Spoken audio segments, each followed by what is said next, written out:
Hey squirrels, welcome to ADHD, where ADHD isn't some clinical diagnosis, it's just life. I'm AV, your always honest tour guide through this beautiful mess. Over here, we're not about fixing yourself. We're about figuring out how to actually enjoy your life as you are. So grab a snack and let's go. Squirrels, it is so fun to be here with you. I'm so excited to be back. Today we are talking about something painfully raw, and that is a really harsh look in the mirror for us entrepreneurs and business people. We are well into season 3 where we've been talking about business and ADHD and entrepreneurship and all of those things, how they come together, whether or not we identify as having ADHD, right? And today the question that we're going to start off with is what if, and just go with me on this one. What if the business you built wasn't really a business at all? What if it was an escape plan, your like loophole and a perfectly disguised way to avoid doing a traditional job that never fit your brain? If you are a business owner with ADHD, which you likely are if you're here with us today, or you suspect that you have ADHD, or you just know that your brain moves faster than most, you might relate to this more than you would care to admit. This episode is not about strategy or about hacks. It's about honesty and telling ourselves the truth when we look at ourselves in the mirror. So let's go ahead and unpack what happens when you use entrepreneurship as a coping mechanism. And how can we build something that supports us instead of draining us at the end of the day? This one hurts hard because I think it's so true for a lot of us. How do we start off our businesses, right? I didn't start a business because I wanted freedom. I started because I felt like I was a failure everywhere else. Like, yeah, I want freedom, but why can't I get freedom in the same way that everyone else gets freedom? I can't really do that because traditional paths are exhausting, right? Like some people can find freedom just by making enough money and taking their free time and being free in their free time. And other people, hi, welcome, me included, need more in order to feel like we're really in control of our time. ADHDers often turn to entrepreneurship because traditional paths are really exhausting for us. They're rigid and they're built against our brains and on someone else's terms, which we really don't like. But then what do? We run in the other direction. We start a business and we call ourselves the CEO. CEO of what? The title CEO is sometimes there to mask our deeper feelings of inadequacy and therefore insecurity. Right? I know for myself that at the beginning I was calling myself CEO and it felt so disingenuous. It felt so wrong that I immediately switched my title over to Chief Inspiration Officer, CIO. And that was the role that was fitting to me at the time because I felt like that was the only thing I knew how to do. I wasn't a CEO yet. I just wasn't. My team knew way more about my business and way more about how to build my business than I did. I was there to inspire them. I was there to provide vision and guidance a little bit, but not until the like 2.5 year mark of my company did I switch to the title of CEO because I felt like at that point I had really learned enough and earned enough to step into that title. I moved away from that and I moved away from that title of CEO. I think mostly because I'm such an authentic person and it's so important for me to live authentically within myself that I couldn't keep a title with me that felt out of alignment with what I was actually doing.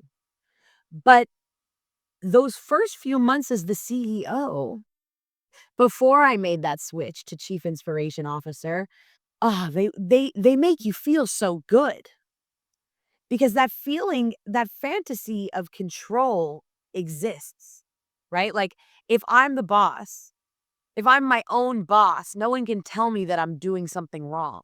I am in full control over everything that's happening here at any given time because I'm the CEO. And at the end of the day, CEO is just a title. So walk with me for a second, right? You're starting your business. Why are you starting your business? Because nothing else is good enough, right? A lot of us don't start our businesses because we want to solve a huge problem. We want to escape something else.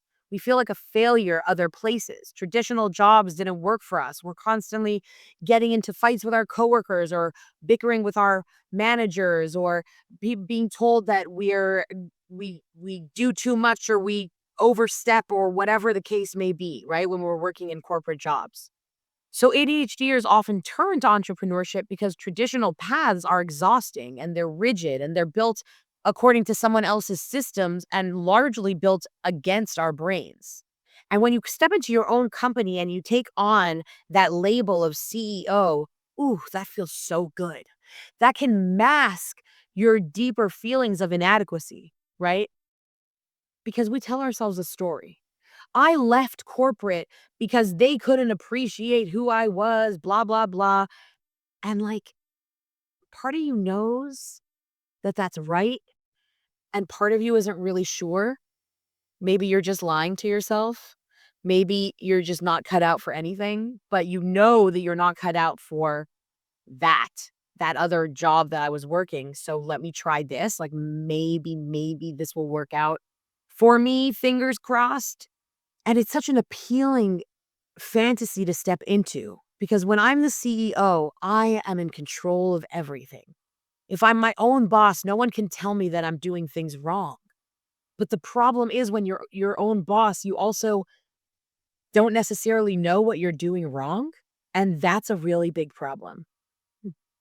I started a listo completely and totally out of necessity. I started a listo because I didn't have a work visa.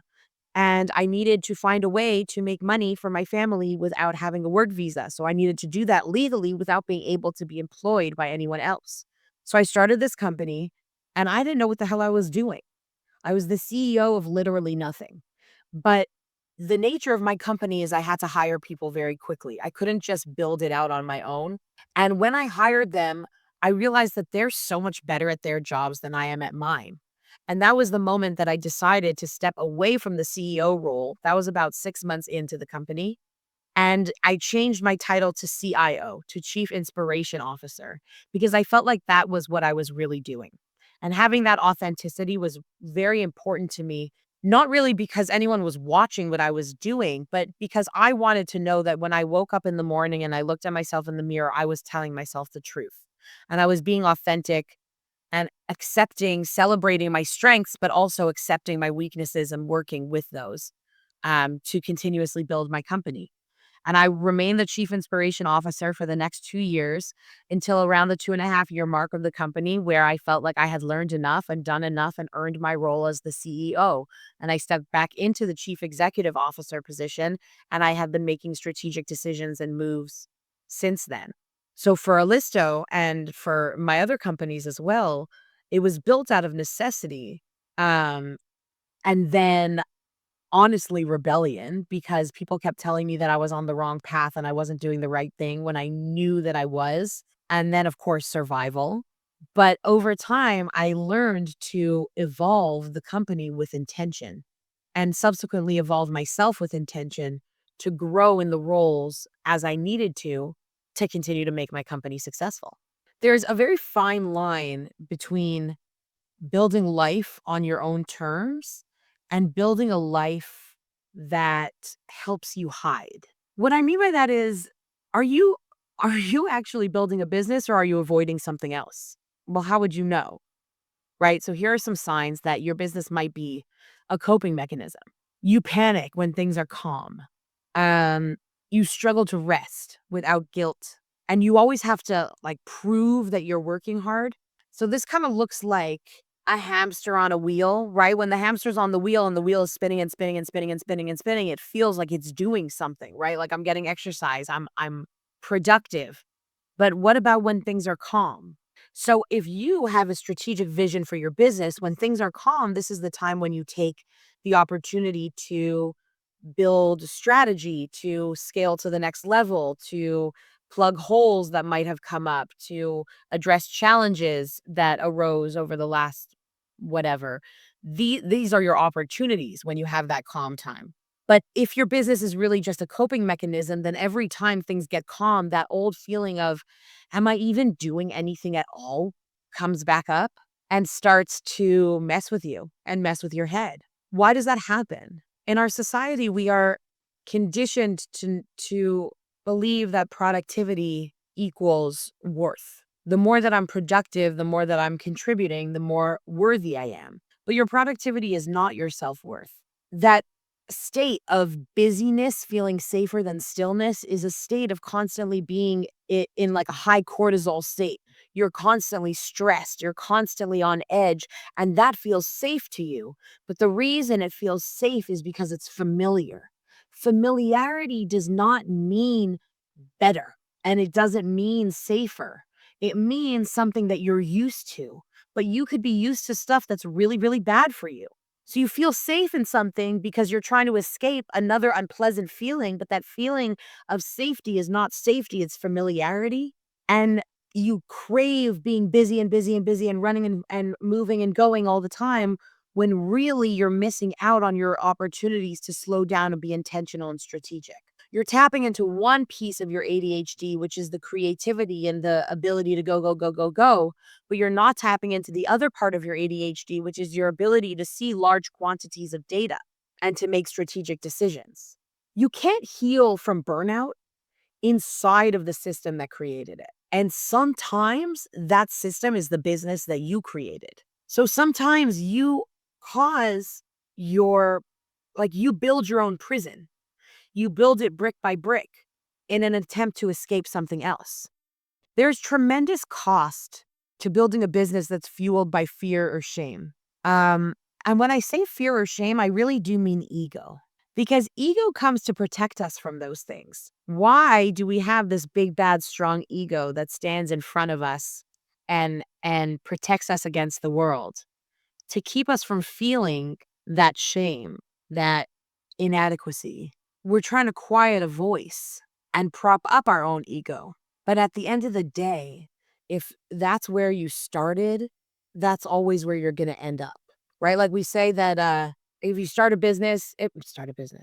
Like if you start a relationship cheating, like you're going to lose them the way you won them type of a thing, right? Like if you started a relationship cheating, then that relationship is going to end with cheating. This is the same type of thing.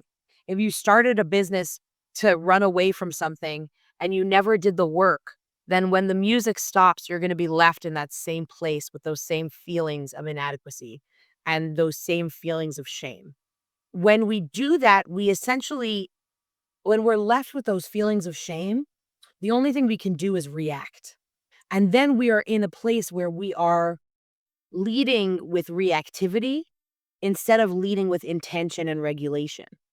If you're leading with reactivity, you're constantly trying to solve a problem, but the problem exists because you are afraid of the silence. When the silence creeps in, you start to feel itchy.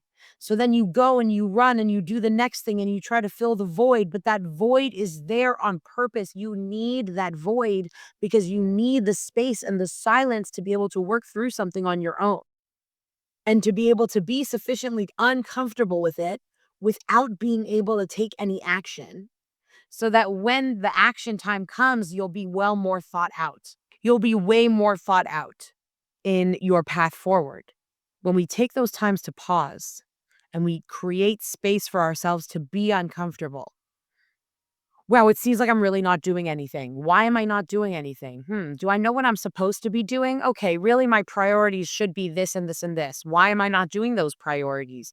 Is there someone else that's doing them? Do we need a role shift? Is it something that I'm avoiding? Is there something that's blocking me? This is the time that all of those questions start to come up, but you cannot hear it if you're always running and running and running and running and running. And when we shift into being regulated and not reactive, then we shift from survival mode to sustainability. When you're constantly in survival mode, you will remain in survival mode. And you need to move to a place of sustainability so that you can grow. That's not to say that the moments of panic won't come. They still will.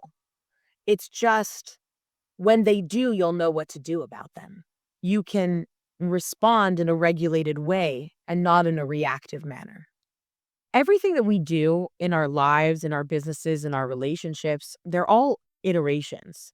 They it's just repeated processes over and over and over and over again. Hopefully, we are spiraling up all the time, and even though we see the same landmarks over and over, right? Like, "Oh, hey, I've seen that tree before." The goal is for us to be a little bit improved every step of the way. So we're in our process and we hit the same point again, but we want to be spiraling up every time so that even though our processes are circular in nature and cyclical in nature, they're also moving up and better and better and better. When we do that, when we create the space for softness and slowness and joy and consideration and introspection, then we enable ourselves to elevate in our processes step by step by step. Y'all, you don't have anything to prove. You don't have to prove anything to anyone. You don't have to constantly earn your right to exist in your business. It's your business. You have the right to exist in it simply because you created it. And you can build something that is rooted in healing and not hiding. The only way we heal and not hide is by shining the light into the darkest places. So ask yourself, if your business wasn't tied to your identity, what would that look like? And I challenge you, please think about it seriously. Would it even exist? No matter what the answer is, no matter how scary it is always better to have more information than less information. You will be doing yourself a service by shining a light into the dark places. If this episode landed for you, please share your story, DM me, comment. Let's stop pretending we've got this all figured out because it's a fucking lie. Do not miss next week's episode, the ADHD shame spiral, the emotional toll of running a business with a messy brain. Because the emotional weight of entrepreneurship is real. And we're not going to stop shining a light in the dark places. I'll see y'all next week. Bye.